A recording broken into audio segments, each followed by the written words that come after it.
You want to answer some questions?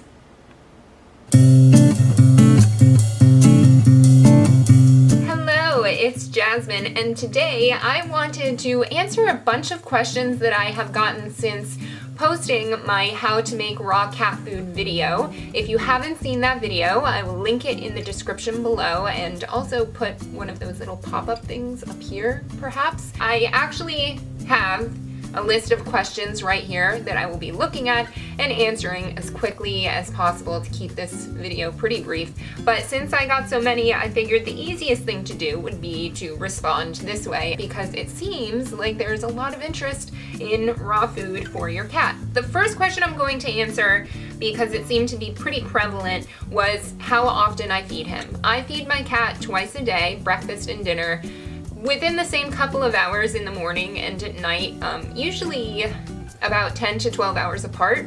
And he doesn't always eat it right away. Sometimes he does, sometimes he scarfs it down. Sometimes he'll eat a little bit and then leave and then come back like an hour later and eat the rest of it. But I feed him twice a day. As for the portion size I feed him, I eyeball it at this point, but I did measure it out at first. You can find a really good calculator at FELINE-nutrition.org, which I will link in the description below. And again, I'm not a vet, I'm just pretty much like an accidental cat lady coach at this point, but that's where I learned everything and did a lot of research regarding the raw food diet and how much to feed him and the benefits. You can find everything at that website. They do have a calculator, and since Puppy, my cat, weighs 14 pounds, let's see, I'll put it in right here, and it recommends that you feed a daily amount of 2, 3, or 4% of your cat's ideal body weight. So for Puppy, it's 14 pounds, he's healthy. If you're not sure of your cat's ideal weight, something that my vet did tell me is when you pet their spine down their back, you should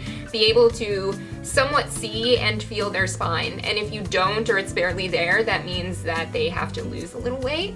And if it's too bony, that means that they have to put on some weight. So for Puppy, 2% is 4.5 ounces, 3% is 6.7 ounces, and 4% of his ideal body weight is 9 ounces. So that's how much you want to feed them per day. If I was to feed him, let's say the 4%, so 9 ounces, I would feed him 4.5 ounces twice a day. And I'm pretty sure that's what I feed him. Like I said, I measured it out at first and now I just eyeball it at this point. A somewhat obvious trick to weighing your cat if you're not sure how to weigh them, because they're not exactly the type of creatures you can say like, get on this scale and they'll sit. Just weigh yourself with your cat and then weigh yourself without your cat and then do the math, and whatever the difference is how much your cat weighs. So every once in a while I might do that and see exactly what his weight is, because once he gets to like 14.5 pounds is when he kind of, to me, starts looking a little bit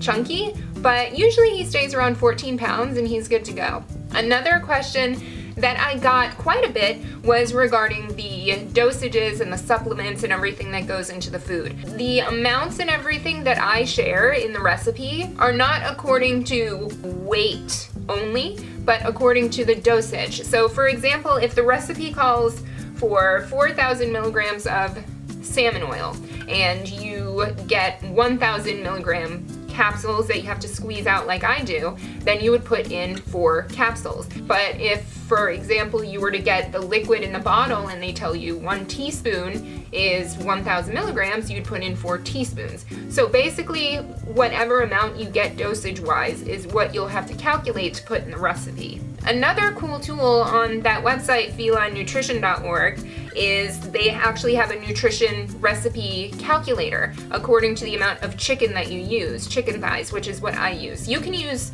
beef and you know, duck and turkey too. You can use whatever kind of meat you want. They give you options there, but the easiest really is chicken, so that's what I use. And actually, I usually use like 5.5 pounds, I feel like, so 5.5 pounds. And then according to that, it tells you exactly how much ideally you should use when it comes to the rest of the ingredients. So the chicken liver, the hearts, egg yolks, the taurine, the salmon, the vitamins, the water, all that stuff. Someone else asked what kind of cat Puppy is. And I wish he'd make a cameo, but he is a cat, so we know that he will show up if he wants to, and he will not show up if he doesn't want. He is some kind of tabby mix. He was just, you know, one of those like random hood cats from somewhere, and he just is incredibly handsome, and I'm not too sure what kind of type he is. Somebody did send me a link once to this breed that looked just like him and had the description of his exact temperament, and I can't for the life of me remember what the name of that breed was. So if you know what you think that may be, yeah, leave me a comment below because I'd love to, I don't know, figure it out again. But yeah, he's just some kind of handsome tabby mix that I was lucky enough to have come into my life.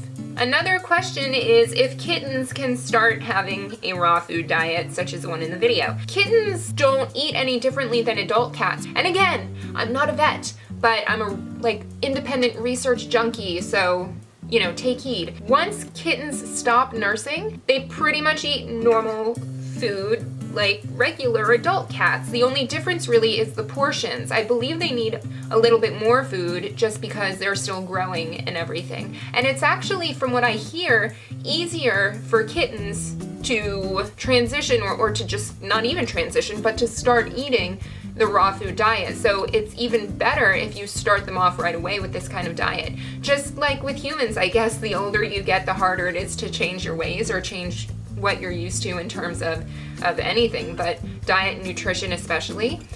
Same thing for cats. So there is a ton of information, again, about that on the website, which I will leave in the description below, but it should be no problem for kittens, and it's actually really beneficial to get them started eating this way early. There are other options to make this kind of food. Some people like to leave the food chunky and actually chop up the chicken and leave some chunks of bone in there to mix in. It supposedly could be better for their teeth and their dental health and everything like that.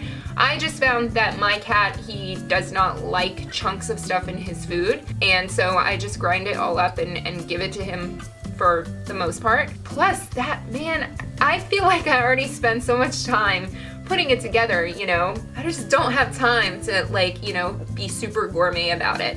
I feel like he's getting plenty of benefits and plenty of care and consideration for his healthiest life as it is. If you have the time and if you totally want to put in the extra effort to chop up the food and do it, properly like they really are in the wild and eating some kind of wild animal as it is, go for it. But I just personally don't do that. I've gotten a lot of questions about how you actually serve the food and heat it up. I can make a video showing you exactly what I do. So if you want to see that, just let me know in the comments below and I'll make that video. But I do heat it up. Basically, I have a bunch of it in the freezer, like I said during the making of the raw food video, and I put one in the fridge, and there's one in the fridge at all times. Once it starts to get low, then I'll put one from the freezer into the fridge to defrost. Takes about 12 hours or so. When I feed him on a plate, and I will put his amount of food on the plate. I have an electric water kettle, so I will boil water in that, and then I'll put just maybe a couple of tablespoons onto his food. Not super duper crazy water, you don't want it to be a pure gravy or something, but you want to put enough warm water on there to heat everything up and mix it all together and to actually get it to at least room temperature so that you can smell the meat, kind of like it's semi-starting to cook, because cats have that sense too, and they need that sense of smell. They need to experience that with their meals. So yes, you do have to heat it up, but you don't want to cook it, and so that's why I just put boiled water on top and mix it up a bit so it's all incorporated and it heats things up. Another question I've gotten a couple times is how much the batch lasts that I made in that video. So that is a typical amount that I make, and it lasts probably 16 days to 3 weeks. And if you were to actually measure the food out every single time you served your cat, then you would have a much better, precise idea of how long it would last. I got a lot of questions about the supplements. I get my supplements off Amazon. I'm not sponsored or anything by anyone in any way. I just thought it would be helpful for you guys if you wanted to get these supplements, which are necessary in this food, if I was to share just the links directly with you. I got a lot of emails and questions about the dosages and things. For example, one question I got was asking, if it's okay to use a 500 IU capsule of vitamin E instead of the pure vitamin E powder for 700 IU. I use 200 IUs in my recipe. So the recipe that I make that you saw calls for 200 IUs of vitamin E, and I find it easier to use powder than oil. It's less messy. I found a really good, inexpensive product on Amazon that I linked in the recipe on my website. So it just comes down to math and calculations. So if the recipe calls for 200 IUs and your capsules are 500 IUs, then you would use a little bit less than half the capsule's worth of oil or powder or whatever you're using. I like to find high quality but affordable things in this way. So I'm confident enough to say that the ingredients that I use from the brands I get them from are probably some of the best that you would be able to find, at least using the Amazon website in the United States. I did a lot of research. I pretty much, it's what I do with my clients and it's what I do with my cat. I make sure that it's a reputable, high quality supplement that I would suggest to anybody and that I would feed to my furry baby. All right, I think that is all I'm going to cover for you guys today. I hope that helped clear some things up and answered a bunch of the questions and emails that I got regarding raw cat food. If you would like to see more videos or have any other questions on raw cat food, caring for your cat, if you haven't checked out how to make a cat lady Christmas card, I will link that right up here right now and also in the description below, because I did share a tutorial on how to make the perfect cat lady Christmas card. Remember to click the thumbs up wherever it is if you liked this video. I'm sorry Puppy didn't make a cameo. He has places to be, apparently. Subscribe also by clicking the red button below. I put out weekly videos, which will be a mix now between a cat video, workouts, nutrition, recipes, stress management techniques are coming up next month, and whatever else I feel like posting. I hope you have a great holidays, and I will see you next week. Bye.